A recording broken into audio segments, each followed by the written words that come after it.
that one? That good buff chicken. Your favorite. Okay.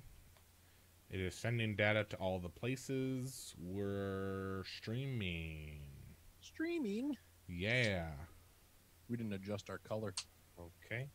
I just told It you. is sending data to all, about and that, I please. can hear myself through you guys. Now you can. I just turned it off. Oh, okay. So I'm gonna have you guys hold up for a second, and we're gonna do the intro for everybody that's watching.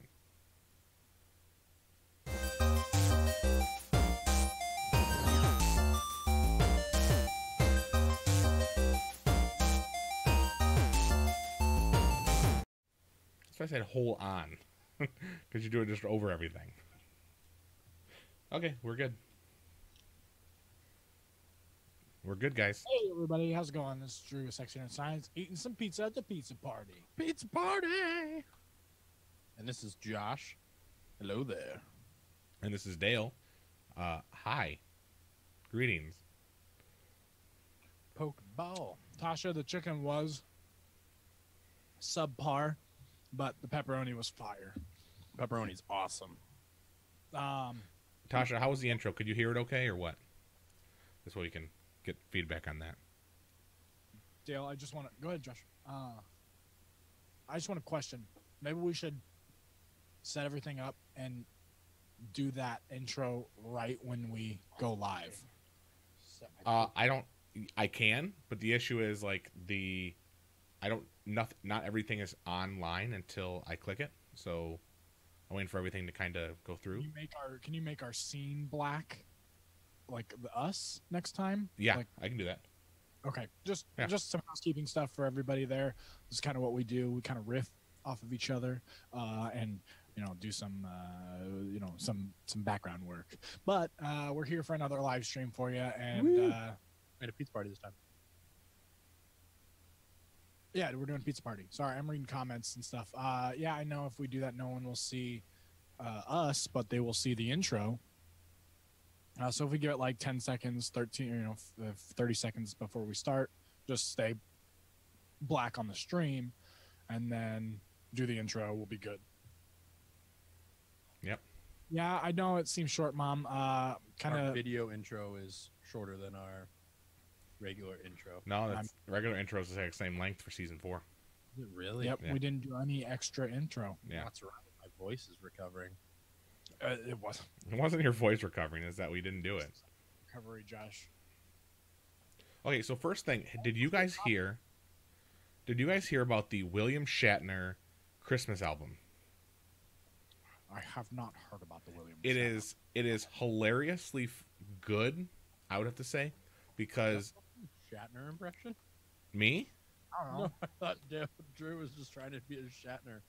Wait, no, no. I have not heard about the William Shatner Christmas album. No, that's not what. Yeah, he tried to do it like a Sean Connery. That's what it was. Sean Connery. I mixed them up. That's my fault. One of them sounds like you're talking with a mouthful of spit. No. William Shatner's. There's someone on the plane. Someone on the wing. That's how it is. He's talking during the thing, so he's like, he's saying that like just talking. Exactly. That's how this album is. Open sleigh. Yeah. So no, I haven't heard about it. It is hilarious. Ring ting. I definitely recommend checking that out. He posts on Twitter. You can still buy it on like Amazon and all that stuff, but you can listen Tasha to some said of the that's clicks. been a thing, and that he's a good singer. He has other albums. Oh, I didn't know that. I heard it on the radio, so I thought I'd bring it up because Shatner's kind of like a The day Christmas thing. music starts playing on the radio, Dale's radio is tuned to Christmas music. constantly. Oh, so this is hilarious, right? So we have 100.3, which is just Christmas from like the day after Halloween until now, or until Christmas night, and Till then January 1. no, until December 26th. And as soon, so I turned on to Josh. Do you remember 98.7 amp radio? Yeah. So I do. so we had amp radio for a while, and that was like regular hip hop, pop music. That's just the standard, whatever. And that was gone on the day after Halloween. It was just Christmas music again. It was the Rudolph Network. hilarious, and that's where I heard the William Shatner music. The Rudolph Network. Yeah, the Rudolph Network, which I thought was a good name. Is that what they call it, like all the time, or No, they never had Christmas music prior to this, or like, their main thing was like pop or rap or anything like that, and they just switched to Christmas music for no reason. I don't know why. But this is Christmas music, Dale? well, no, normally we just have the one station or like an AM station or something. This one we had like a few different stations that did it. People want part of that pie, Drew. They do. Yeah. There's a lot of people that really enjoy Christmas music early, and working in retail. I mean, it's literally a few days before Thanksgiving. They start the Christmas music. I saw a meme that was the Shining, but it was like Mariah Carey's All I Want for Christmas is You, and then it was the I can't remember her name, the actress, but her in the bathroom hiding, and it was retail employees everywhere at Christmas time. Yep, it's insane. I probably hear that song 3 or 4 times a day. It's never like there's some really good Christmas albums out there. Like Michael Bublé's Christmas album is fantastic. Like I love listening to that, and so I'll listen to that all the time. Hope you guys like the show here. Dum ba ba ba ba ba ba. Okay, it's getting a little warm eating all this hot pizza. I thought you had a Puma on your shirt. I was like, Josh, that's a big Puma shirt. It's an Oakley on my shirt. I don't know what that looks like. This is one of my golf shirts. I'm fat. I worked. So let's kind of just jump right into it, I guess. So starting off with sexy news, Black Friday weekend, lots of stuff going on. Again, working in retail, I worked so hard. Like You worked tons of hours, didn't you? The hardest Josh has ever worked. Probably not. I don't know if it's the hardest I ever worked. There was one time, so a couple years ago, I saw like me and my dad and a couple of people took 39 bus benches from Hi, Bellevue, Melissa. and like basically had to find all of them in Bellevue and put them in the back of a truck and then like dump them out. That was probably the hardest like physical labor I've ever done in like one full day. But I mean, I was walking so much, I was on my feet. We just had constant people. Like I got to Walmart at about 3:30, and I didn't have to be there till 5. I just wanted to go in early to make sure everything was going good, and nothing was going the way it was supposed to go, because of course not. And sales started at 6, so I had to go to all 3 of my stores before 6 to get everything started and working at all 3 of my stores. And from 6 o'clock until midnight, we were just setting up appointments, dealing with customers, setting up phones, just the whole time. And then Friday, it was 9 to 9 was when we could activate the phone. So we set up appointments throughout the weekend, and we literally had 2 customers apiece every half hour from 9 a.m. to 9 p.m. to set up phone activations. And like we fell like 3 hours behind. And then sometimes like I'd go into a store and I'd like just try to rock out as many phone activations as we could, and then we'd catch up. And then like just before the end of the night, How many stores you going to? I had 3 stores. In one day on Friday, we did 145 activations Oh wow. day, which is more than I've ever done. Like, for instance, when I worked for AT&T, our district that was composed of like 7 to 10 stores didn't even do 145 line activations. So like it was one of those things where like in my 3 stores we covered more phone activations than an entire district, what we used to do at AT&T. But So you have to give your stores a little leg up because you guys do multiple services, so that at least triples your sale ability, the ability for sales, because correct, you have the 3 Verizon, major AT&T, carriers. and Sprint. So I mean, your 3 districts or your 3 stores are triple the districts at least. It's just like it felt like there wasn't enough time in the day to do all the activations. And I mean, I've been Black Friday shopping before. I've been Thanksgiving Day shopping before, because that's when like after Thanksgiving specials start. And it was constantly busy, open to close, Thursday, Friday, Saturday, Sunday, the whole day. So I want to touch on that real quick. And I sold out of every iPhone we had too at all 3 of my stores. That's pretty good sales. I want to touch on that real quick because I had mixed reviews from people for Black Friday shopping and Thanksgiving Day shopping. Obviously, there's a big sort of hatred or so for businesses that are open on Thanksgiving or really early Black Friday or late Thanksgiving Day. I mean, how do you guys feel about Thanksgiving Day shopping / Black Friday shopping early in the morning? You know my personal opinion, or I want your professional opinion. Well, professionally speaking, we're in sales, so the one store that shows up on Thanksgiving while everyone's closed is going to dominate in sales, unfortunately. So, like, that's kind of the thing where, like, from a sales point of view, like, if one person does it, we all have to do it. Otherwise, we're going to miss out in competition wise. I honestly, personally think that, I was. Let's do this two ways. Are you about to give your personal buyer opinion? Let's do that. Let's do your personal, like, professional opinion, and then your personal opinion as a consumer. So, personal opinion as a buyer, because I didn't really do any Black Friday shopping last year. What I did is I went to Nebraska Furniture Mart November 5th and bought everything I wanted to buy for the entire month, because what they do is their deals start November 1st, and if they come up with a cheaper item on Black Friday, they'll honor that price for you and credit it back. And honestly, if you're a business and you don't want to lose sales on those holidays, you've got to do something like that. And it makes things so much easier. And honestly, so Nebraska Furniture Mart was not open on Thanksgiving, like when all the rest of the people were, because they were doing something like that. So I think that's the way to do it. I really don't like working on Thanksgiving. I wanted to watch football all day, and I only got to watch the Lions lose, and then that was it. Dale, go ahead. So I don't work in retail. I worked at the airport. That's the closest to customer service I really got to, which we had very little.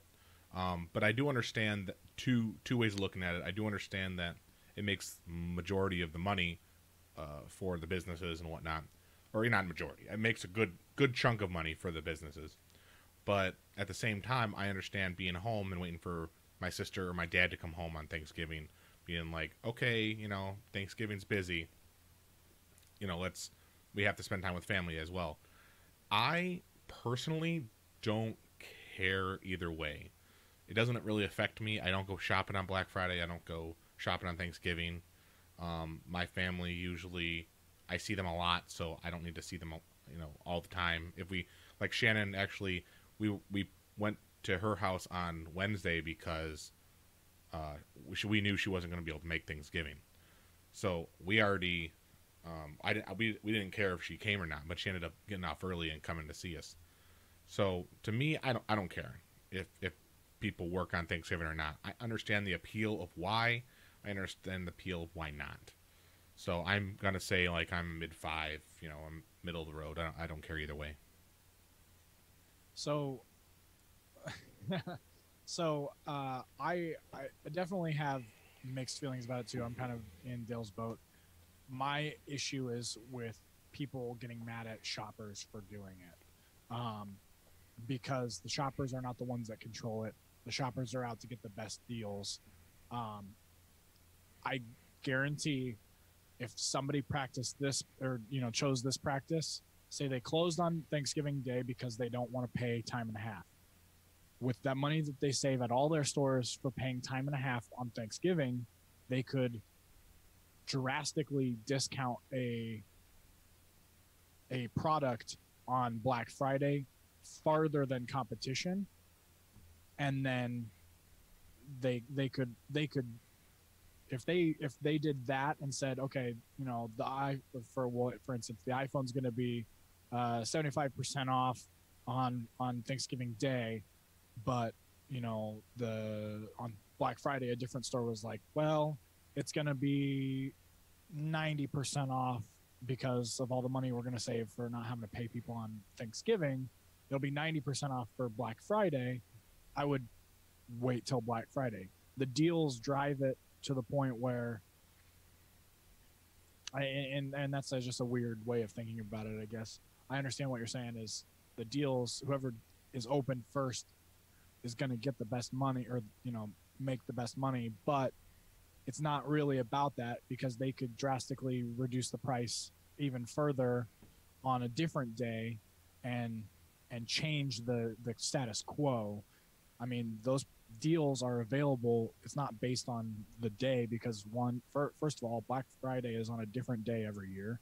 Besides Friday, it's on a different date of the month, so it's not like it's something that's set in stone. So yes, the companies are the ones who obviously set the bar where they're going to set it, but they also have the power to dial it back and do that. But I don't think that people should get mad at shoppers for trying to get the best deal. Like I said, I would much rather go out and get the best deal on either day as a consumer. Now, obviously, retail, it sucks, but knowing that and having been in sort of Josh's position as far as sales or customer service goes, you got to know that there's always going to be a market for things on every day of the year, no matter what it is. So, you just got to think about it that way. I have to say with that, Drew, is with people, I think the customers do drive a large portion of why the businesses stay open. Because I remember when I was younger, we would have people come over to my house to use the potty or, use the bathroom because they went to Target and slept out overnight. And that's because Target was right across the street from my house when I was younger. And so it was one of those things where people would stay out or, go as soon as, they were done eating, they would go camp as soon as possible. And so I think what they did is the stores kept opening earlier and earlier. And finally they're just like, let's just do it on Thanksgiving Day, because the people are already taking the time off to go do this. So I think it has a larger impact from the consumers than you think it does. But I really don't know.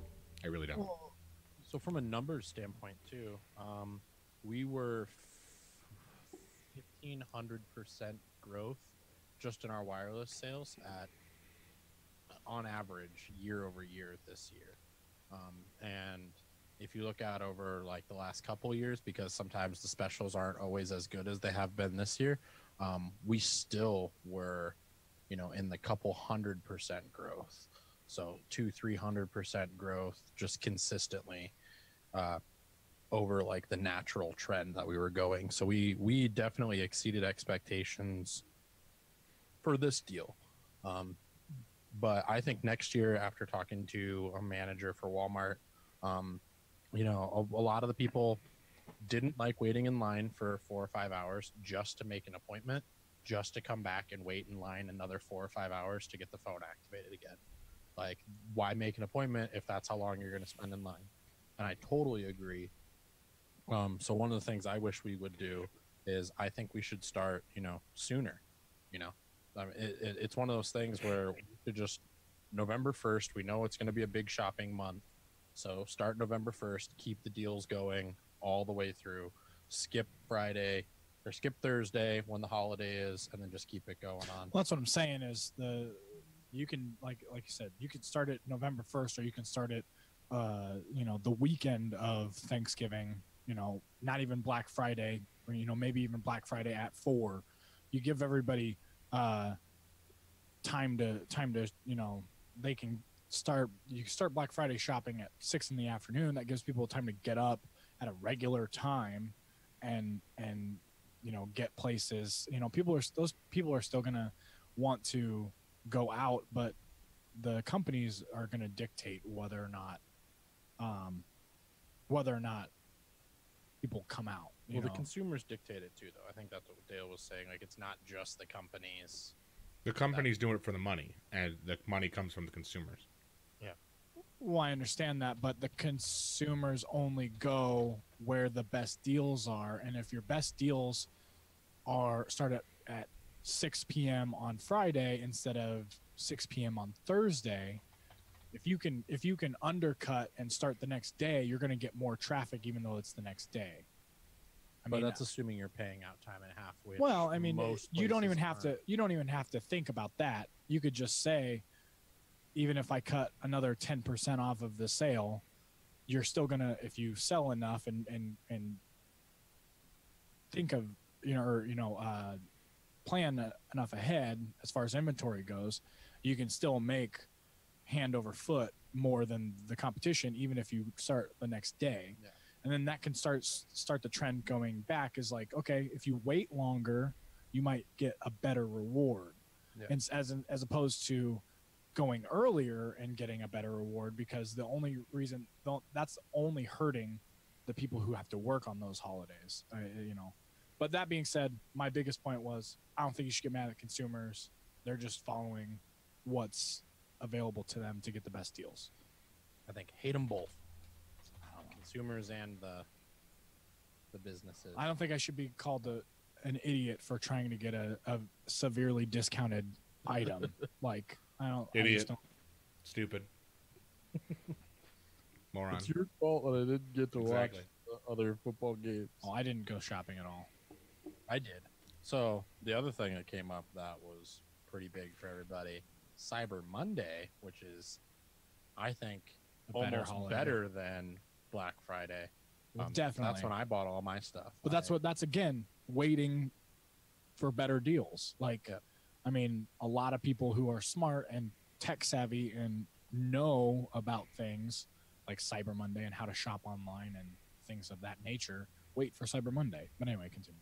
Yeah, it's definitely, like I said, it's one of those things where going out and buying these products, I had customers that stood in line for 6-7 hours for phones, and then I had a person walk up Saturday night that's like, hey, do you have any more of this phone that everyone waited in line for? And I just so happened to have one because one of the appointments, didn't come in, and they ended up getting a phone too, and they didn't have to wait in line at all. They were just a walk-up customer. So it's one of those things where I think it's a really good thing to just honor those deals longer. If you start before Thanksgiving and you end after Thanksgiving and you don't price match and do all those sorts of things, then like even if you price match and make it on the consumer, so the customer has to then provide evidence that, hey, you guys offered this on Black Friday at a lower price. Well, Then that's kind of what I was going to say earlier, is that you'd said we scheduled 9 hours or 12 hours of appointments, 9 to 9, every half hour for that, and somewhat long and somewhat short. I would have just said, hey, if we're 3 hours behind, the last 3 people just come in a different day, and we'll honor it, but we won't make you rush or stay here till 11 o'clock at night to get it taken care of. we definitely were booking, like we booked all of Friday up and then had all of Saturday booked up and only had some spots available on Sunday. Like it got to the point where on Sunday I had people from Saturday that got bumped to the next day, kind of just like that, and we had to like triple up, quadruple up on per each order in order to catch up. I don't know. It was just, like I said, it was one of the first times I've ever done one of these things for sales on like Black Friday where it was like that big of a deal. But it was a lot of fun. I enjoyed doing it. We made a ton of money. I'm really excited to see those commission checks for my employees because I want to make sure that they made a ton of money. And then to touch on Bobby's question here about no one was really buying any food products on that weekend. So I know electronics, for instance, they set up a lot of their stuff like the TVs, the prepaid phones, everything else. They were actually in the food aisles and they would set their lines up over there and have their inventory set up over there because they were counting on a lot of people not buying food. So I for the most part, grocery was like shut down all of annual event weekend, which started Thursday and ended Sunday. Yeah, I mean, I think I would, and a lot of beef wasn't being purchased either. I mean, you probably don't have. You have a lot of people buying turkeys and hams, as far as that goes. But beef sales are probably down anyway. Beef. I got really excited because I was going to make myself and my family a nice ham on Sunday. So Sunday morning before I got to work, got out the crock pot, put in some brown sugar, threw in the ham, threw in a bunch of pineapple. By the way, pineapple on pizza, disgusting. Pineapple on ham, fantastic. We've had this conversation before, I know. and we all agree. Yes. So We all agree. put all the pineapple in the crock pot with some more brown sugar, and then put the lid on it, and then low and slow for like 6 hours. And except someone turned my crock pot up to high, so it didn't go low and slow for 6 hours. You did? No, it was on low, and I was yelling the phrase low and slow. Like whenever anyone would talk to me, I was like low and slow, like for no reason. Nobody likes Hawaiian. Bobby, I like Hawaiian. Hawaiian's disgusting. You're So- disgusting. This is pepperoni with extra cheese and chicken and buffalo sauce, buffalo chicken pizza. Buffalo So- chicken's delicious. We ended up. I got home after work, and like my dad's like, "Yeah, your thing's been set on high for this whole time," and I was like, "Why did nobody turn it back down to low if everyone noticed that it was on high?" He's like, "Well, we didn't know you wanted it like that," and I was like, "I've been literally saying low and slow all day." Like got home to just this like dried out gross mess of a ham and had to throw literally my entire ham away. I was very upset. I used to like Hawaiian when I was an infantile weeb, when I didn't know what good food tasted like. That's true. And also, I'm pretty sure I picked that shit off anyway. I- Anyway, I did notice when I was younger that like I used to eat like ketchup or hot dogs with like Heinz 57 sauce on them, and I tried it recently as a grown adult, and I almost threw up. yeah, I used to eat steak with ketchup. Does that make me any better of a person when I was a kid? No. Do you make you less of a person? No. Yes. Yes. Yes, it Why? does. If you eat Makes you ketchup even. with steak, you're some sort of fucked up. What about like a meatloaf? Well, that's different. That's not a steak. It's not a steak, Dale. Yeah, it's a ground. If you cook a beef. steak perfectly, you shouldn't need anything on it. The only thing I've ever put on steak was A1 steak sauce. I was like, I don't like egg. Even it is. There's a machine. lot of steak There's a- purists that are like, you put A1 steak sauce, you ruined a steak. Yeah, it's the only reason Damn it, Bobby. the only reason I eat A1 steak sauce. is Propane just- only. What was that saying for him? What? Yeah, propane. Yeah, he's Propane. like, I just realized that I wasn't talking to you, Bobby. I was talking about Bobby from King of the Hill. God damn it, Bobby. Damn it, Bobber. So the only reason I eat A1 steak sauce with steak is because I like the taste of A1 steak sauce. So typically I'll put it on the side and dip my finger in it and lick it off as like a chaser for my steak. You guys are weird. Pacers. Let's follow this story up with our next story. Yeah. Let's go. What's going on? Sexy news. Anything? Well, I wanted to actually just go to the science news to talk about the Mars landing. Well, I didn't want to get there yet because we missed out on some other science news last week that I completely spaced off. The kilogram got redefined. Oh yeah, I forgot about that. Anybody care about that? Well, I didn't. Yeah. I didn't click on any articles. I saw that, but I was confused. What?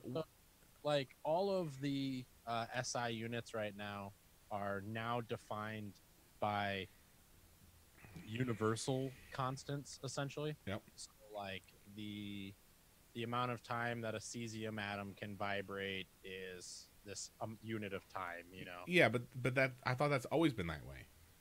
it hasn't always been that way. Like it was like arbitrary things. Like back in the day, like a meter was not like the distance of something. Like, a meter was just some arbitrary length. I thought a meter was the half Mashed life. potatoes on steak is okay. I thought Sorry. the half life. It was 1 over the half life of a cesium atom. Is a 1 meter. Or What's the the- wavelength or something? So right now, what it is it's the distance traveled of a photon. It's basically taking the speed of light constant and taking 1/300,000th of that. What's the shelf life of a seasoning? Cesium atom. But Got it. so right now meters are described by how far light can travel in a certain amount of time, and it is based off the vibration of a cesium atom. So the frequency is the vibration of cesium. So that's how we define a meter. But it wasn't always that. It was like back in the day when a foot was literally like, this is my foot. That is going to be my arbitrary length for foot, and then use that as the imperial units. Metric units were no better. They were just in base 10 for a while, so people use them a lot more. I mean, aren't they still in base 10? They are, but they are now defined not in reference relationally to something else. They are defined as like a universal constant. So technically I could tell an alien that, hey, this thing equals one of our meters, and then the alien could be like, oh, okay, like I can clearly observe that with my own experiments, I guess, and find out those things. So it's more universal that way. But a kilogram used to literally be like, hey, there's this hunk of metal that we kept in France, and that weighed 1 kilogram. And then like 100 years after that, we made a bunch of copies and replicas of it, and we're like, okay, now we have 5 of them, and these all weigh 1 kilogram. And they'd get back together every once in a while and like rematch them up to see like how they are weighing the same. And due to like the fact that they are corroding and some of them are gaining dust, they're actually diverging. So none of them are staying consistent. What's heavier, a kilogram of steel or a kilogram of feathers? Heavier? Yeah, I mean, depends where you're at. Well, No, I'm no, just kilogram is Kilogram. kilogram is mass, where weight would be a force applied. So, but again, a kilogram now is defined. So what they did was kind of some weird math, and I put a couple videos on Sex and Science for it if you guys want to go back and watch it. But they basically took a Planck length, which took our understanding of a kilogram to calculate and approximate the Planck length, and then they found some closer approximations of a Planck length, and then just made that the constant. And then now they multiply that back through using E equals MC squared. And now they can have a direct correlation between engineer, noun, one who gets excited about things that no one else cares about. That's not true. I'm a physicist, not an engineer. Is that your Overwatch screen in real life? Yeah. Nice. So I really like the fact that they finally made the kilogram an SI unit. So now all of our standard measuring units are based off of SI units, which are universal constants and are the same everywhere. It's a Sports Illustrated unit? Yep. Nice. All right. Well, so that happened last week that we didn't talk about. But is there any nerdy news that anybody wants to talk about? I'm going to go see Wreck-It Ralph tomorrow. Nice. Yes. No, I mean, we talked about the new Harry Potter movie, right? Yes, we did last week. Daniel did not like that movie. Really? I thought it was phenomenal. Me and Amanda thought it was great. Amanda did not like it. Or Daniel did not like it. Well, I really liked it. I thought it was... I've been seeing a lot of like comparisons made between like it was because of like the shocker at the end. A lot of people are like, "Oh my gosh, it's the Empire Strikes Back of Star Wars or of Harry Potter," and I was like, "Empire's ranked as like one of the top Star Wars movies." I don't know if that's necessarily true. Listen, it's not about the quality of the movie; it's about the big reveal at the end. I disagree. I like the quality of the movie. I like. Well, I know. I mean, the quality of the movie was probably phenomenal, but the comparison between oh Empire yeah. Oh yeah. The big ending reveal. That was that guy. Anakin Skywalker is Darth Vader. Nerdy news. I don't really think I've been any. Amanda just got a new computer. Is that kind of nerdy? That's Amanda pretty. just got a new computer. Yeah. Another Mac. She got a Mac. She got a 27-inch iMac. the one that you have, like it's one solid piece. Yeah. So she got that. The AOI all-in-one unit. Sure. It's a 4.5 gigahertz. Has 32 gigs of DDR4 RAM, and I think it's a 3 terabyte Fusion drive. Oh, okay. Yep. And then the video card was a Radeon 545 or a 550.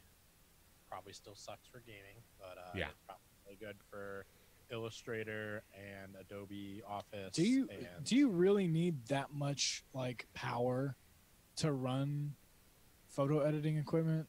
It's not. It's not the. Usually, it's the startup time for the photo itself, and then it's while you're while you're editing stuff, you have to be able to play back stuff.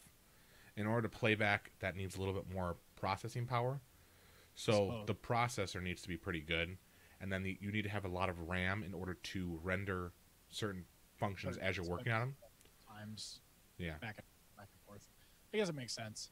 I mean, it's definitely what Macs are really good at. I mean, yes, you can make a couple Hackintoshes that do better. I was like, my computer can do better than that computer that you just bought.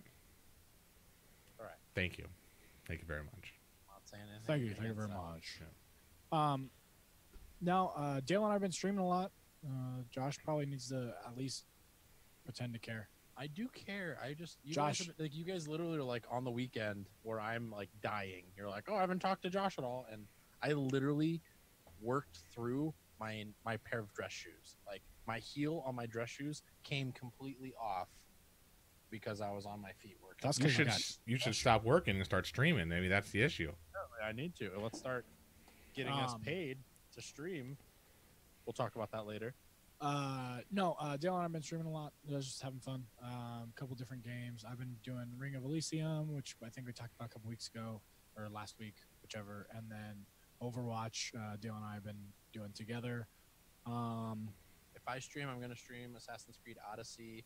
I don't know how to stream Pokemon Let's Go Pikachu with the Switch. You probably would have to do video out to your PC somehow. But there's all sorts of I smaller. think I could Gamecast it through the Xbox.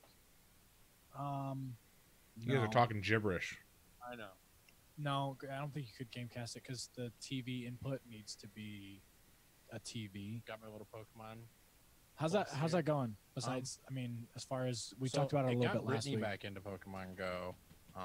I still don't care about Pokemon Go, but with this being able to catch get candies and then be able to transfer those Pokemon and get candies and Let's Go Pikachu, pretty helpful there. Nice. So That's pretty neat. I'm excited about that, and that's exactly how you're supposed to do the game, Dale.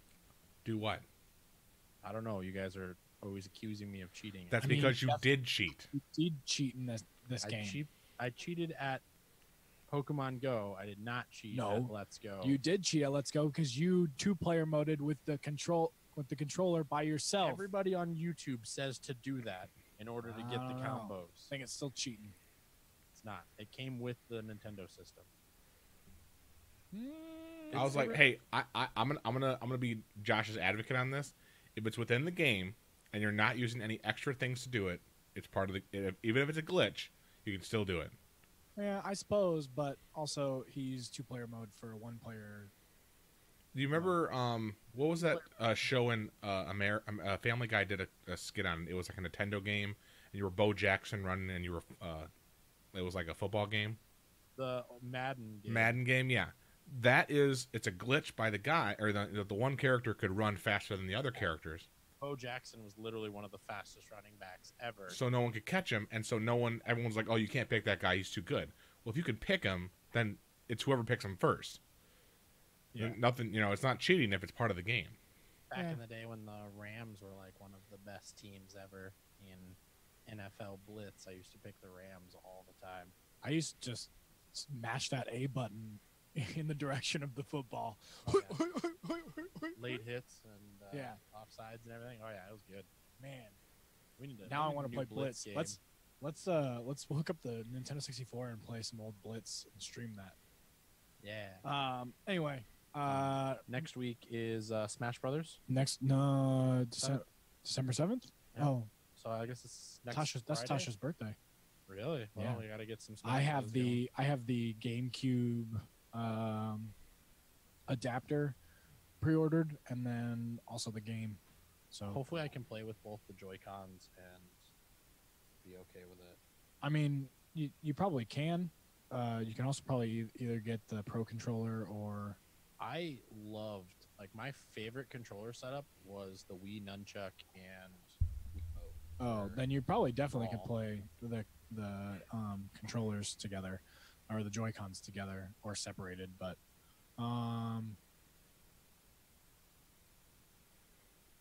what, Mom? Atari, you can play. No, don't worry about that. It's just Atari. Whoa. eh, A lot of people watching this, maybe I- not right now. I live, have an but Atari, and I understand it, but that's like that's too much. That's too much to talk about. Back in the day when me and Dale used to play video games and get mad at each other, we'd always pull out, like, their controller. Yeah, but that's like, but power that's them into sibling like rivalry. I mean, you're not. Is that the only thing I used to do, Josh? or we like push the reset button, or Dale used to get really into Dale didn't like getting ganged up on anything, so like when we ganged up on Dale, he got really upset. You gangbang Dale? What? No, we didn't. I mean, Man, this is definitely getting the it was in explicit Smash tag. Brothers. Um, But, no. he So smashed a controller over somebody's head. we and we're ran home in his we're getting that socks. GameCube adapter, and then obviously I think you can do with that. You can also, I think, with the Joy-Cons and everything, you can do 8 people per console, like you could with the DS link up. Yeah. So. They had it at the Colorado CSS, CSCC, Colorado Springs Comic Con. I We were in didn't the see it. game. Yeah, they had the 8 people Smash Yeah. Brothers on. Yeah, but that wasn't the new one, right? Yeah. They had the brand new Smash Brothers game. On not the brand new brand, not the one coming out. Oh, next that week, no. but they had They had The- GameCube, or no, Nintendo 64. they had that too as well. Yeah. Yeah, They had the Wii one. I though, I so- had this Super Smash Brothers tournament, which was basically a 3-tier tournament for 64 Smash Bros. And then GameCube Smash Bros. Or Smash Bros. And Smash Bros. Melee, and then Smash Bros. Brawl. Which was basically like a triple elimination deal. Did you go to Cutter's like brawl party, Matt Cutter's brawl party that we had Yeah, but back in the day? that was like the one that I planned was like 6 years after, and it encompassed basically all 3 games, and you had to play to win, play to win, play to win, and then it was also you restart basically. I just hate how like I think that I'm good at Smash Brothers. Like I really do think that I can be really good at Smash Brothers.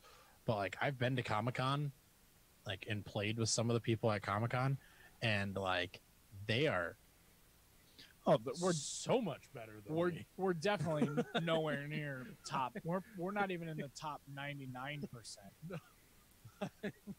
Like I'm like the bottom 1%. we're definitely bottom 1%. like oh my goodness, it's like it's insane how good some of those guys are at Smash Brothers. Like, and I go and I watch the videos, and like they're like off the screen battling each other and like still in the air and like throwing each other up. And, I have trouble just jumping in the game, like, because I used to have up to jump, and then you'd have to double tap up, and I'd actually shoot over, and then it wouldn't jump, and then I'd be fucked. I have heard So- though that when like expert Smash players play like novices, a lot of times the novices will get a couple wins in, only because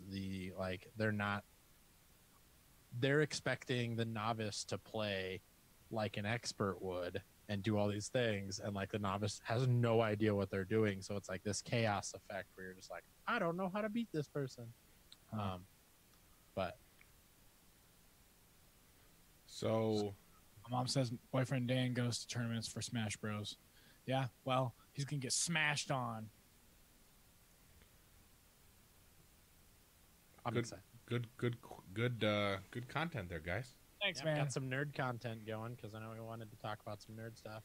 So let's get on. Let's talk about Insight here, because that was some of our sciencey news. wasn't it? Touchdown. Touchdown! there's a lot of people that saw our touchdown thing and thought I was talking about sports, and I wasn't talking about sports. I was talking about science. Did you ever follow up and see if the solar panels opened without a problem? Last time I checked, yes, they did open up just fine. Because it took like 5 hours to do, didn't it? I sent a picture of them open, Okay. like a 360 image. I thought Yeah, that yeah. sent out that we could all see. So now it's gonna take about 5 months to do the Your mic's drilling. off. My mic's off. Your mic was off center to you, so. Now it's gonna take about 5 months to do the drilling. It's gonna take a little bit of time to do the seismometers. Well, I don't think most people know about it. Let's talk about it from the beginning. Yes. Okay. So about a year ago, we sent this into space. I'm gonna look up numbers and everything. Yeah, I can't Launch remember date exactly. May 5th, 2018, 6:05 a.m. Only Only 5 months 6. ago? Yeah, only 5 months.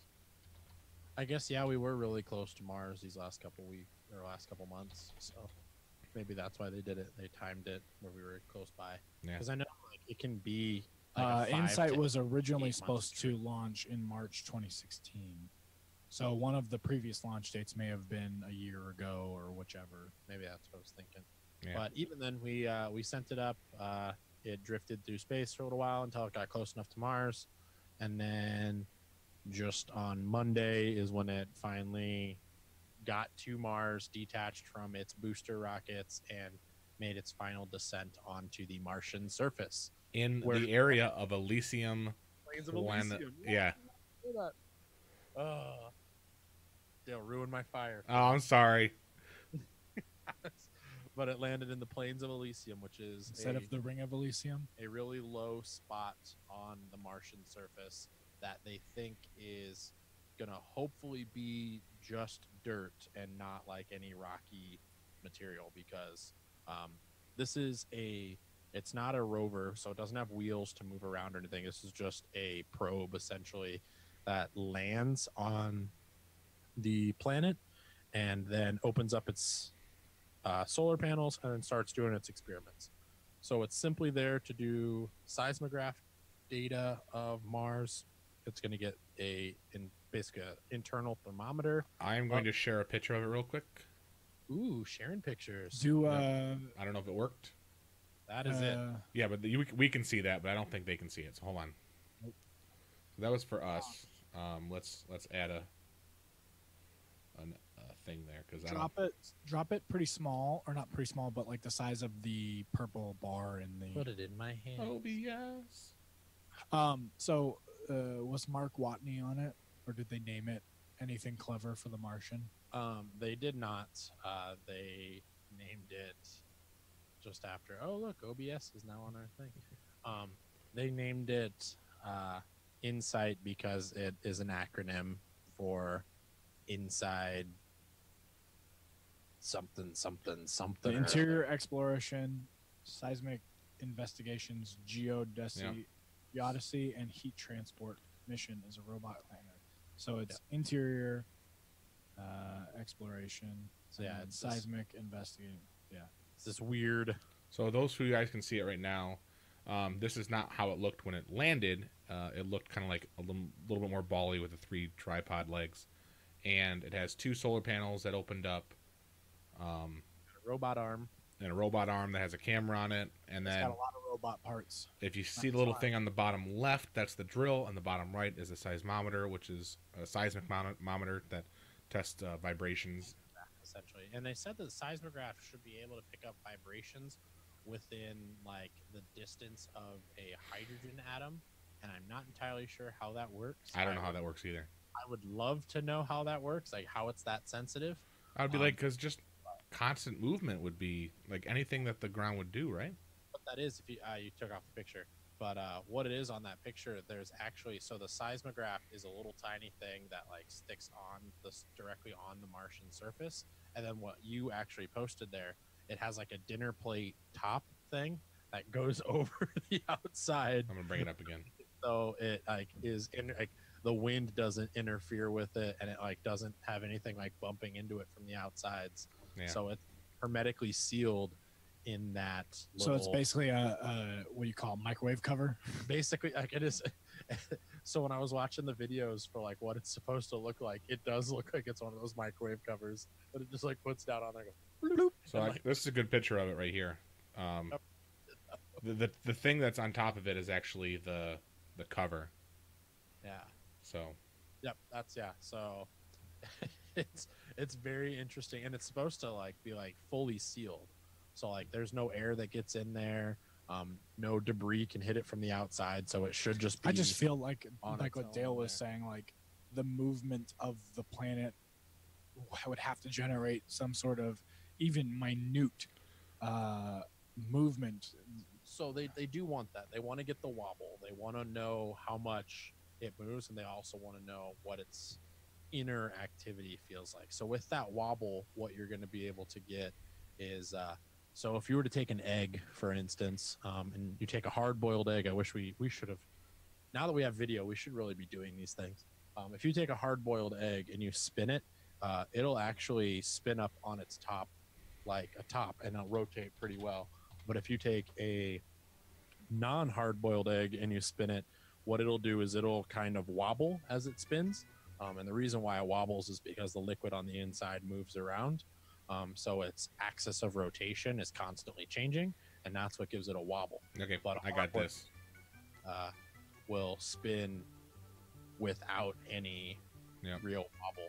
This is So- by Mokami Kids. So they have a raw egg and a hard boiled egg. For those of you guys who are listening, if we're not thing, he's gonna spin both of them. I don't know. Is that how slow you're supposed to spin it? I don't know hold where on. ours is delayed, so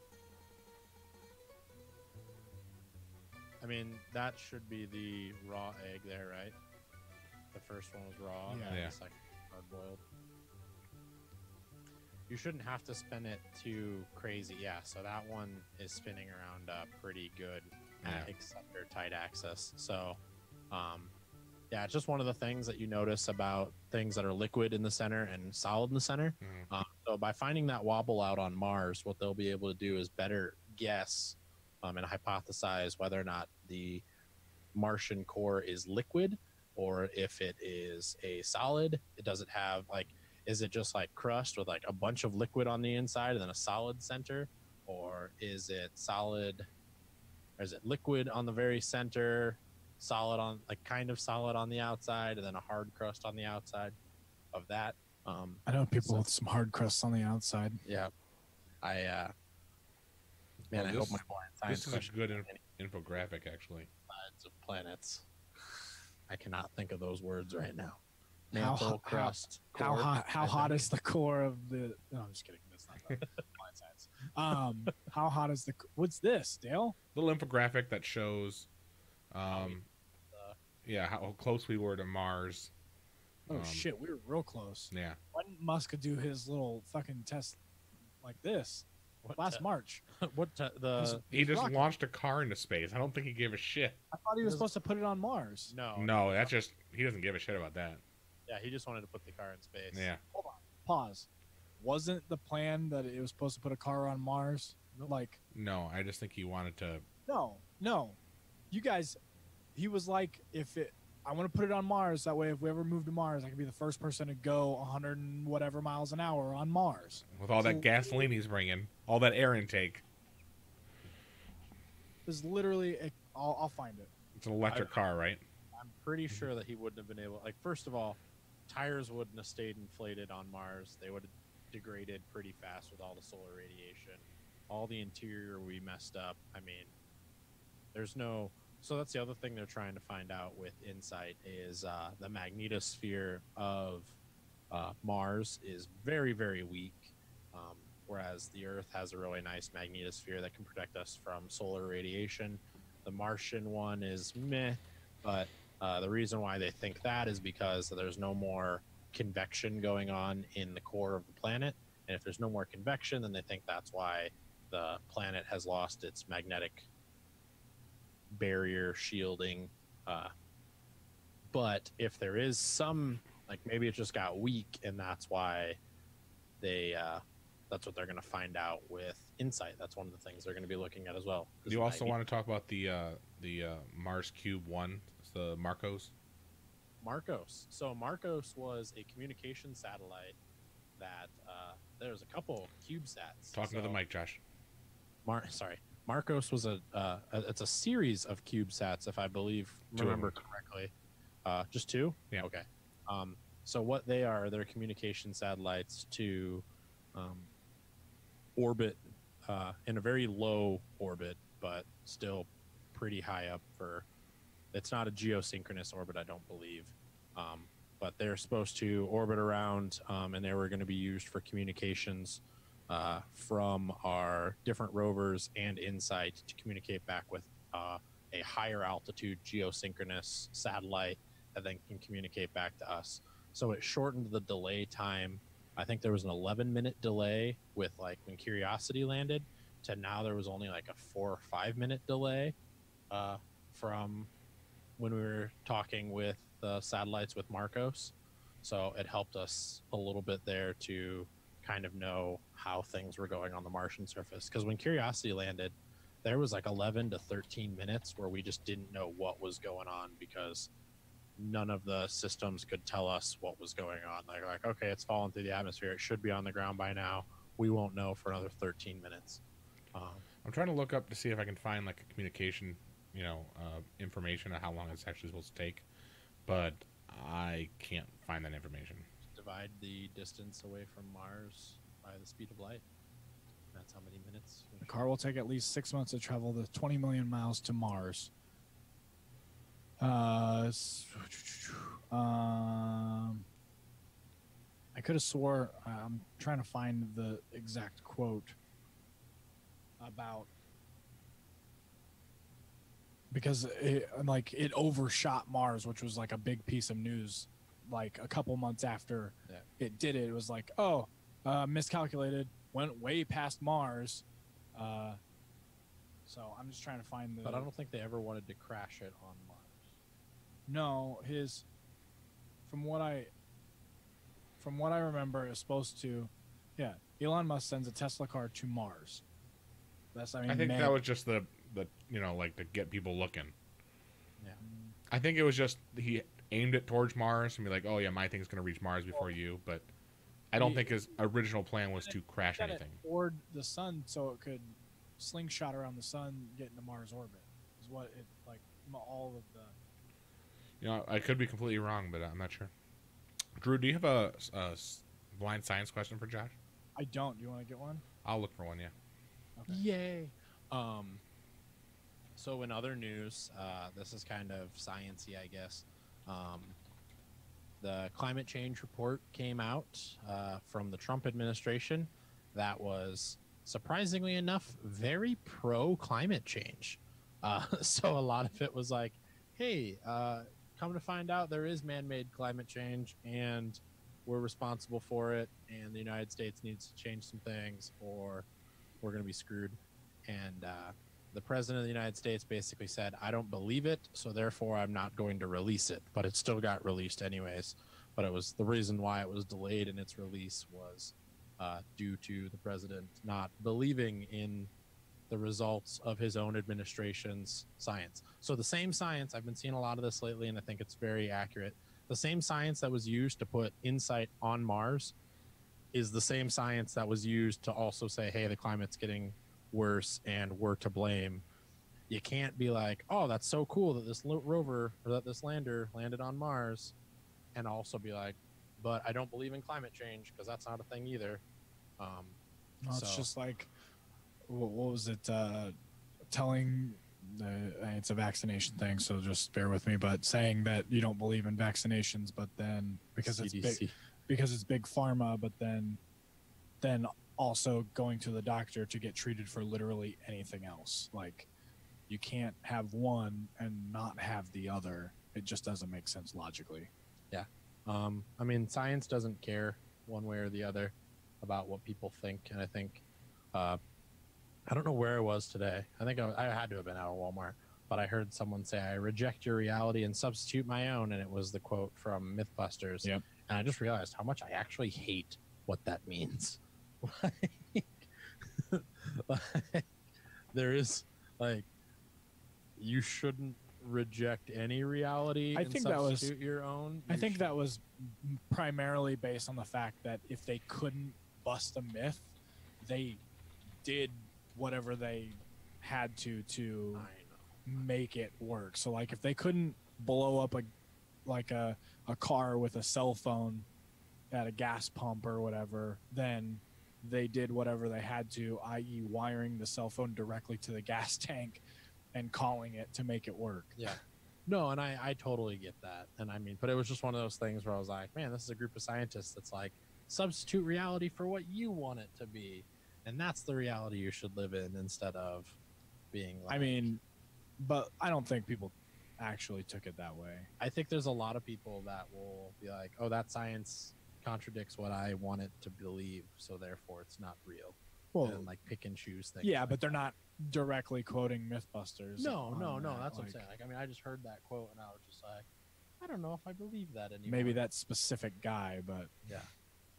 But I thought that was something that was kind of interesting, that people were like, oh no, climate change doesn't exist. And then they're like, but this is awesome that scientists did this thing on Mars. So like I said, I love science and I love all the stuff it does. And I was really proud of that. It's been a lot of E. coli outbreaks lately. For those of you guys that don't know. I think finally the romaine lettuce is once again. oh man, have you seen the National Romaine Association post?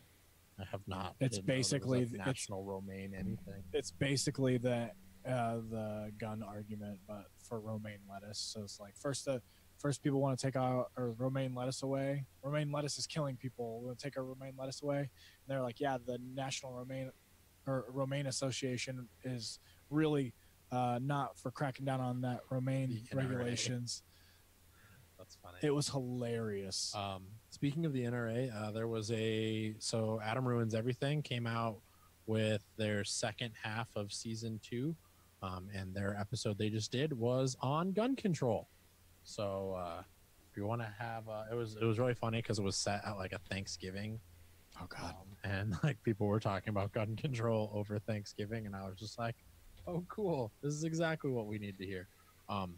But it was actually really well done, and I think it appeals to people on both sides of the fence. And I really liked the episode. So those of you guys that watch Adam Ruins Everything, make sure to check out Adam Ruins Everything. I believe episodes come out on Sundays. I forgot. What was the basic gist of it? I mean, was it basically just like, I don't want to spoil anything, but I mean, Ugh. like it was really. I mean, my basic stance on gun control has always been like we need to get more information about it. Like we can't say this is going to work or this isn't going to work if we're not allowed to research it more. And so like that was basically kind of the thing. Like there's so much inconclusive data because we're not allowed to research it. But there was also some really good points brought up about the Second Amendment when it was written and the specific wording they used, specifically commas too, like the actual wording of it when using commas when talking about doing a militia, Yeah. and people's right to bear arms. So it was very interesting to see that too. But there was also a lot of things about like it took like a racial turn. So I was like, oh, cool. That's the side of that like nobody ever talks about either, because like for all these gun deaths, like mass shootings come up to be like less than like 3%, and like 80% are predominantly,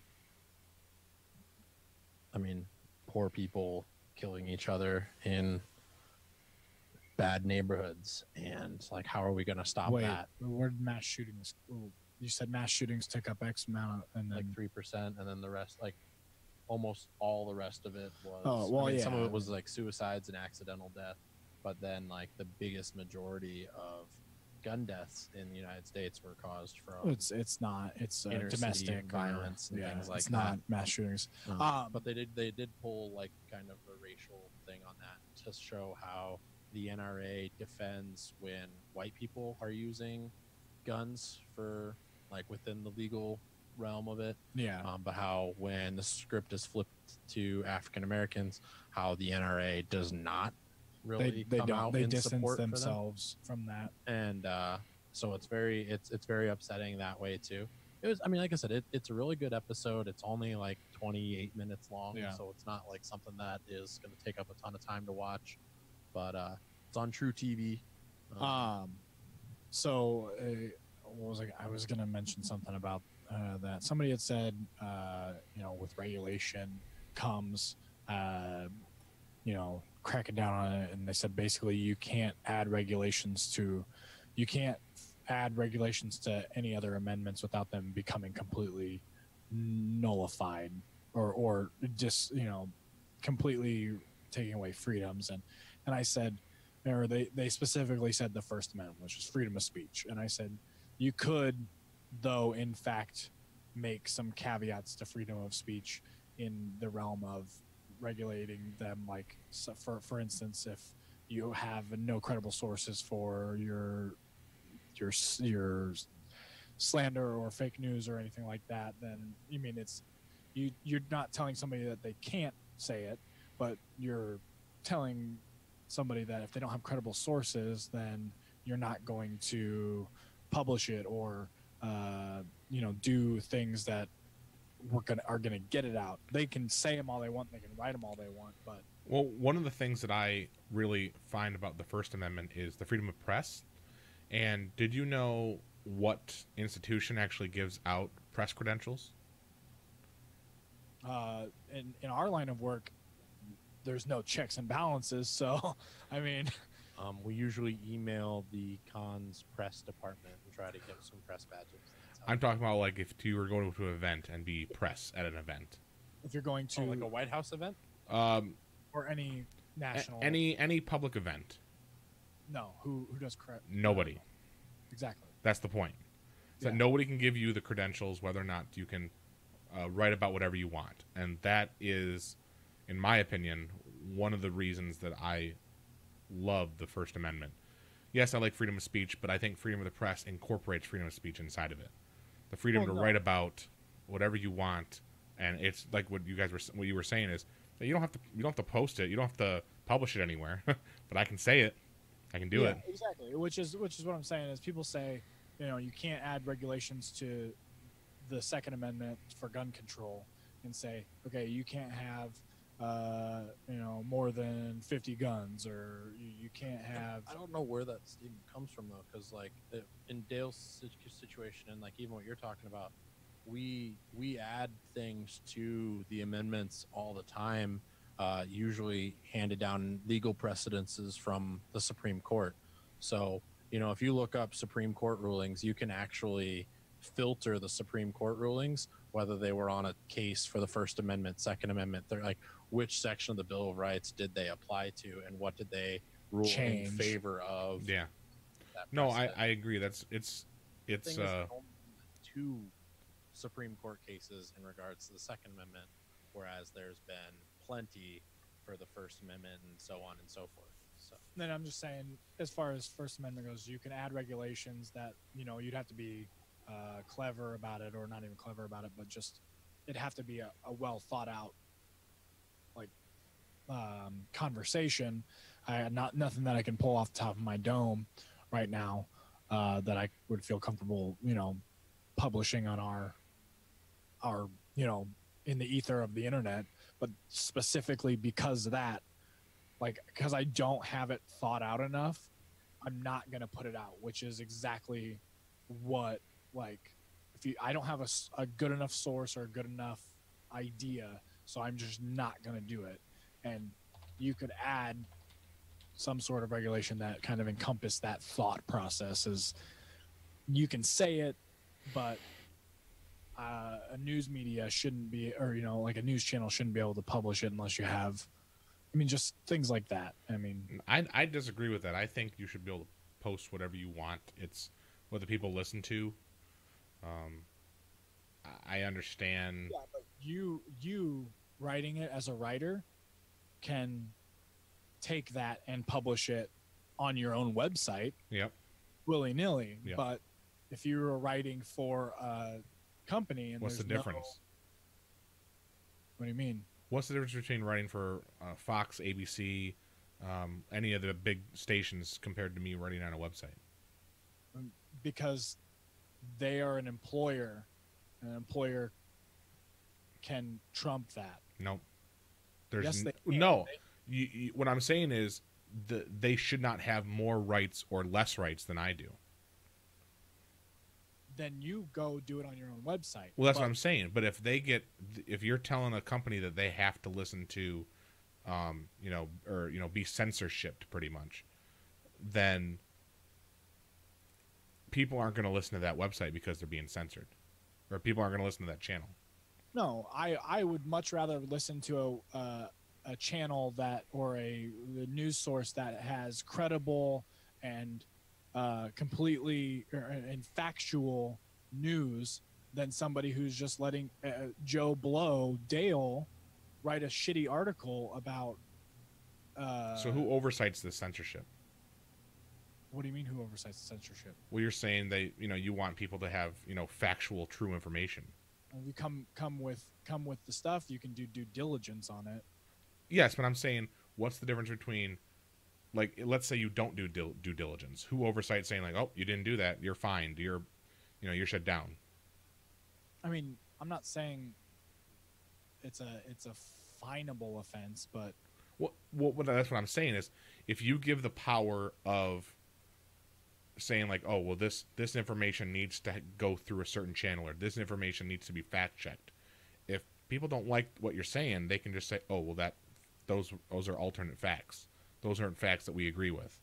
So you're shut down. No, but nobody's shut down over it. Jim Acosta still has press credentials in the White House right now because. What I'm saying is, I think that there should be a check there because of. But that. who checks it?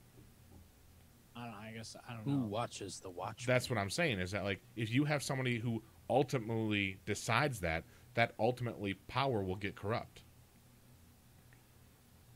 It's got to be some part of the government.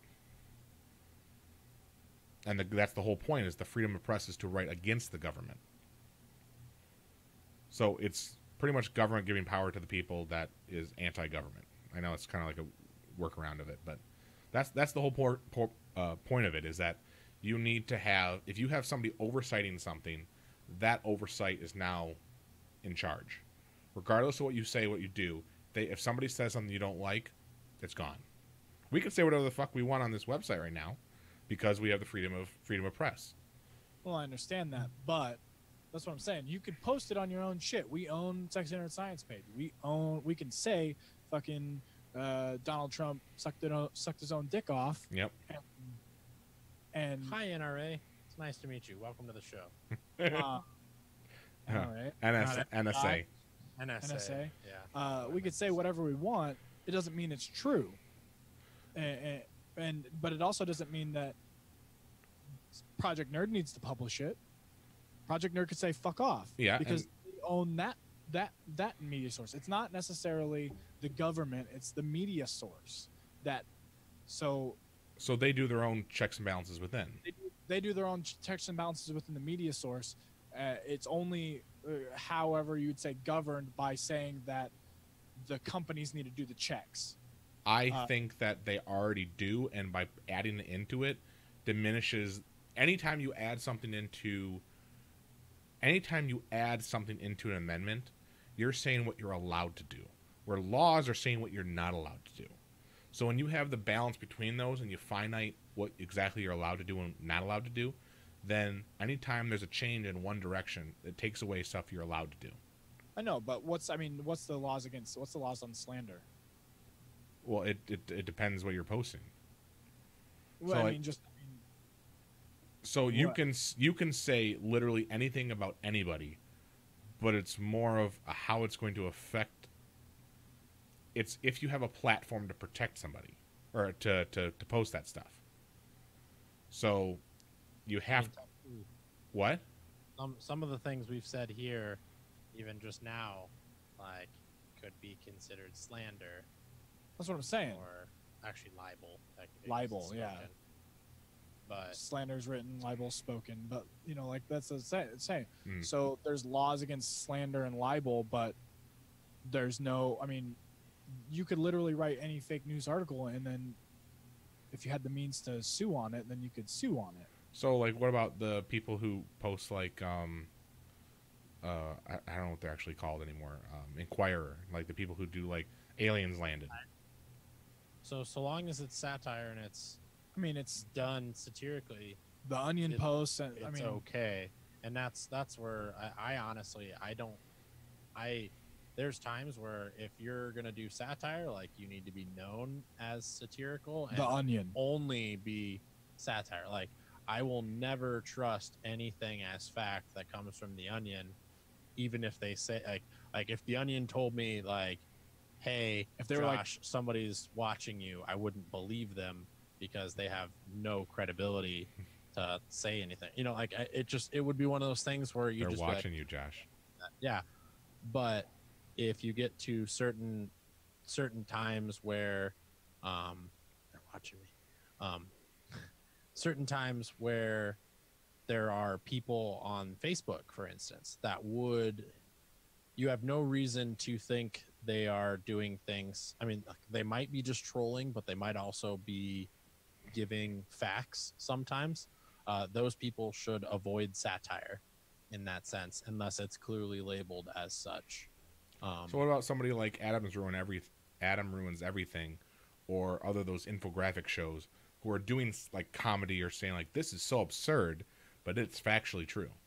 And so one of the things I love about Adam Ruins Everything is everything that's said is usually cited exactly. and available for fact checking where their sources came from, where that information came from. Like they're not just spouting off like what they believe to And be true. they've even done They're just being recants. the middleman. They've even done recants on bad facts. Like, I mean, they, you know, the factual evidence that they pursued or stated was incorrect, or sometimes they're, you know, everybody's. Yeah.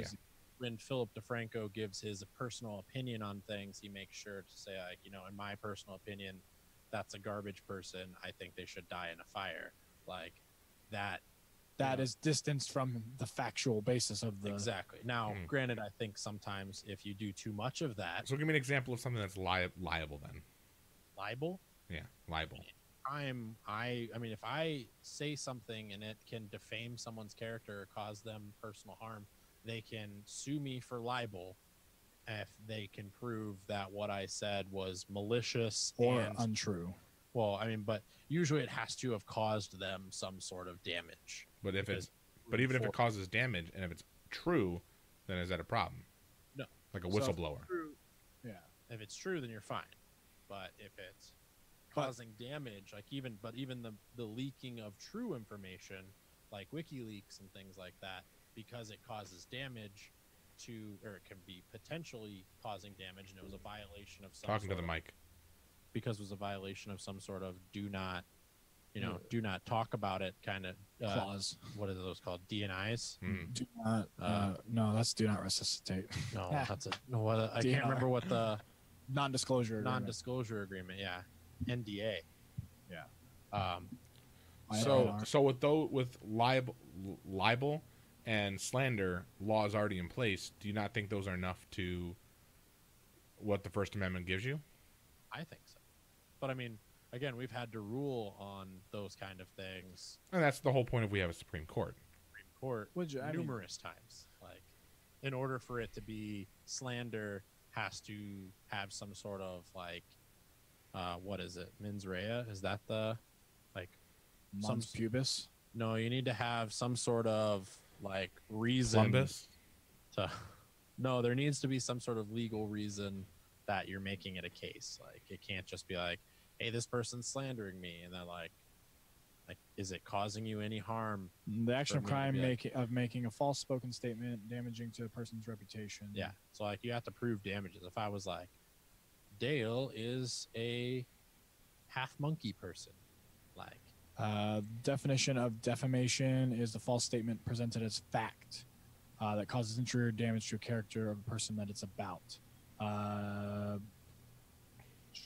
but I think if people hear me say Dale's a monkey person, they're not gonna believe me thinking that you're really a monkey person. They're just going to be like, So I mean, it's one of those things where like you can say that. It's the people that are on the line that can say like, "Hey, the Illuminati's real and George Bush is a lizard person." Like those kind of things, they're not defamation, they're not slander, simply because they're so crazy. Mm-hmm. Hey, Bobby looked up the same definition that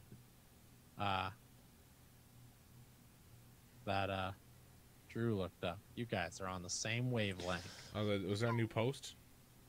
What? Last time I saw was Heather Stowe. Like just right now. My mom Bobby just posted one. posted Yeah, so defamation. I'm just saying, what like I said, I didn't want to kind of give an example because I had literally zero time to mouth vomit it garbage out of my face, but because I didn't have any time to think about it in a constructive manner. But adding some sort of regulation to it is, I think, if it was well thought out and well crafted, it would be on par with adding regulations to gun control. Is basically where I was going with that whole fucking thing about the First Amendment. Somebody said, can you add a regulation to the First Amendment and not take anybody's freedom away? Yes, you can do that. They can still say it. They still have the right to publish it on their own website or whatever. But I think there should be some sort of regulation for company. And I think that is taking freedom away. So we have a difference of opinion about that. Tune in next time for... Okay, Dale, you got a science question? Stupid one. Ooh, yay. So what? Josh is going back to 70, 80%? So we're at, he's at 9 out of 12 right now. 75%. So 75%. Go ahead. So this one is about the layers of the atmosphere. God dang it. Wait, hold on. Haven't we done this one before? No, We haven't? I don't think we have. When we did clouds, we didn't do this? Okay, well, if we did, he should have had a refresher at least. I honestly couldn't think of anything else. Just go. Let's see if I can do this. Okay, how many layers of the atmosphere are there, and can you name them? And even like what part of the what do they do?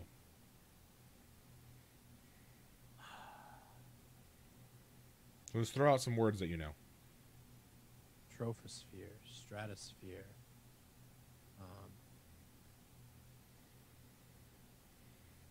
The magnetosphere, but that's way out there.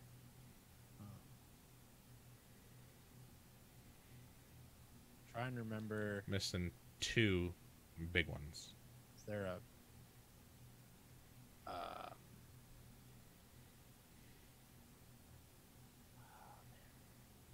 I want to say there was like a mesosphere. but That's one. That's one. That's one. And then mesosphere, troposphere, stratosphere, ionosphere. Okay. So So the those are the big ones. There's another one called a thermosphere. Which should be the closest one, right? Yeah. No.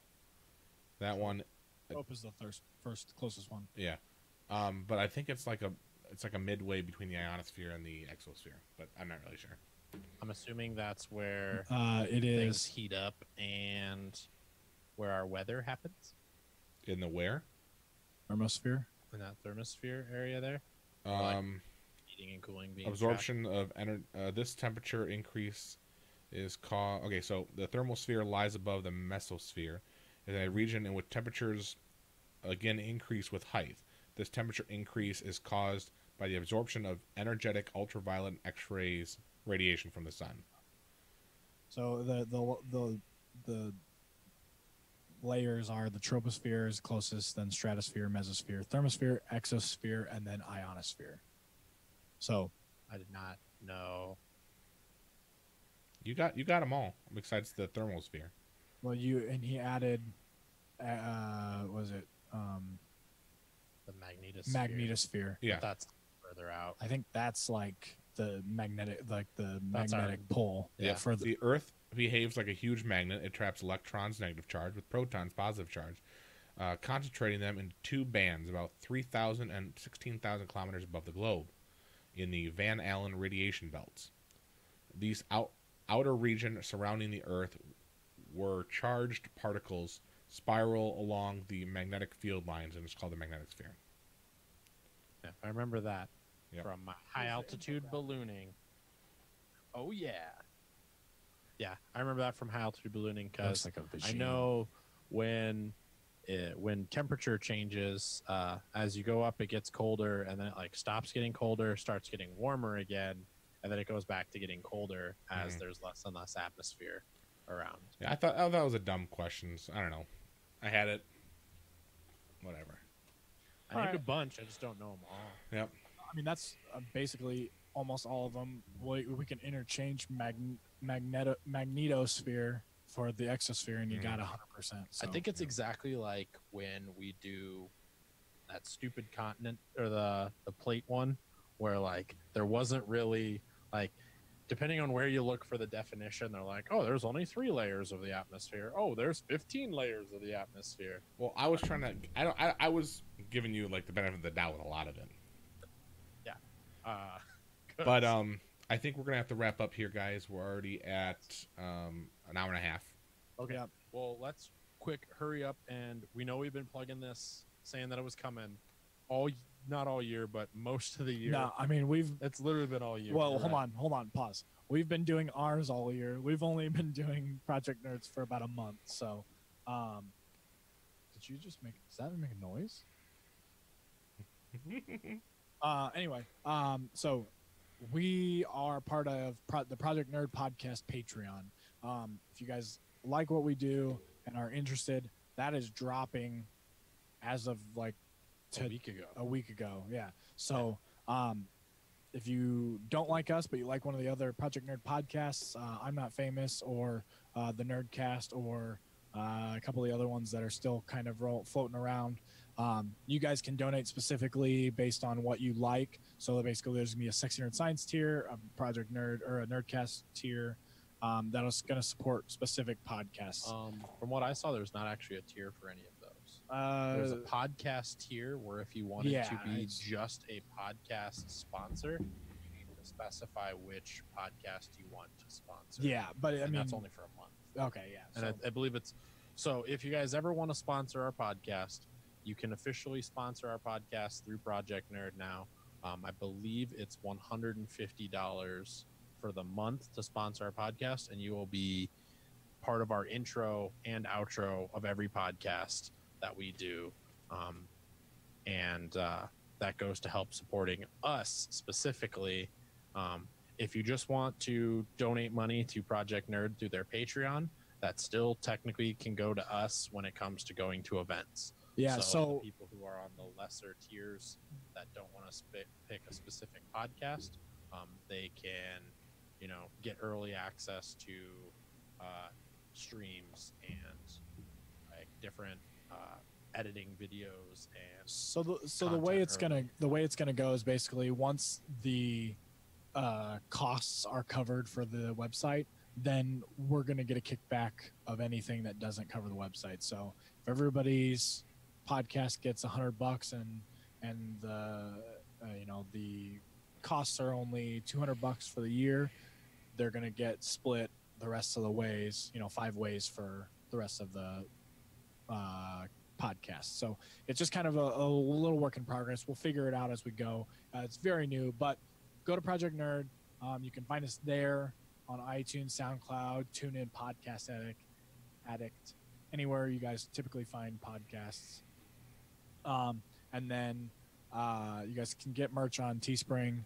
We may be switching that over to Project Nerd's t-shirt hosting site as well, just to kind of keep it all in house.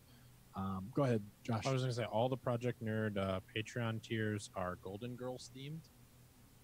So there's a thank you for being a friend tier, which is our just digital thank you. It's $1. It is a huge thank you, gives access to any public content we share, and we appreciate all the support. The $1 a month can help get us equipment and hire talent. So even if you just want to give us $1 a month, definitely go to Patreon or projectnerd.com and click on their Patreon link there. For a $5 tier, it is the Travel Down the Road and Back Again tier. It's early announcements and news. So you get site announcements, brand updates, and select content that will be shared with you first before everyone else gets to see it. So that's on our $5 tier. For $20 a month is Your Heart is True tier. And that gets you, we're sharing with you our in-house production content first, along with everything else from the previous levels. So it's early access to our production content. So when we go out and do content at Comic-Cons, you guys get early access to all of that. The next tier is $50. It's You're a Pal and a Confidant. And that is our behind the scenes tier there. And then we have podcast sponsors, video sponsors, and both those are, podcast sponsors only $100 a month. Sorry. Dale's pulling it up. Thank you, Dale, for pulling it up and putting it online so everyone can see it. But definitely, yeah, patreon.com, Project Nerd. Any support you give to Project Nerd is support coming to Sexy Nerd Science. So I can't tell you guys enough how much we appreciate you guys listening and tuning in. But as of right now, we aren't making any money doing this, and everything we do is coming out of our own pockets. So it's one of those things where if you want to see us be in more places and do more things and get to meet awesome people, funding for Project Nerd is something that needs to start happening. So a couple other things that are happening tomorrow, Friday. The first recording of my unnamed D&D podcast will be starting. That's going to be another monthly or weekly. Is it actually called the Unnamed D&D podcast? I am actually thinking about making that the actual name. I have not thought of a clever name aside from that. It is currently that in the Facebook group. So Unnamed the D&D podcast. It's definitely been tossed around as far as that, but that's going to be a either bi-weekly or depending on how things work out, potentially weekly podcast on Project Nerd as well. But it's going to be lumped in with the Sexy Nerd Science stuff because even though these guys aren't doing that, it's still part of the Sexy Nerd Science umbrella underneath of Project Nerd. So just like all our video game streams. Just like all of our video game streams, yeah. So it's basically in there. So support one, you support both in a sense, but you get more content from us than however that works. I think it's the same with Iggy's 2 podcasts. He's got Project Nerd and then also I'm Not Famous. So it's all in the house. So if you guys have any questions, feel free to give us a message on Facebook like Josh is doing or was doing. He's not doing it anymore. But there you go. Send us a message and tell us what you think about us. And also, we love you. And thanks for watching. And this is actually our last one for the season, correct? No. We have 3 more. Yeah. 3 more. I know we talked about this last week. Yeah. So yeah, just to give everybody a heads up, because we're doing housekeeping stuff sort of out in the open. Our last one will be, I think it's the 19th, is the Wednesday. The 19th is our last stream. Yep. Yeah. So we'll do one the 5th, the 12th, and the 19th. We take the 19th or the 26th and the 2nd off, right? I thought we didn't do the 19th. We did the one before that. Okay, so maybe we just did the 12th. Yeah, so I wrote down 28th, 5th, and 12th remaining. Okay, so we have 2 more live streams, which means we have 2 more podcasts. We may squeak a Sneaky Johnson in the 19th spot. Maybe Dale and I and Josh can get together and maybe stream some Diablo or something on PC where we all stream together, just for a fun thing to keep everybody. We're not actually have that. So we all do all actually have that, and that's why I said that. Maybe we can start fresh characters and see how far we can get in a night stream or something. Season? Yeah, sure, why not? But just to keep you guys engaged, but also so we don't have to do shit like this and talk like Nonsensical things that Yeah. people don't care about.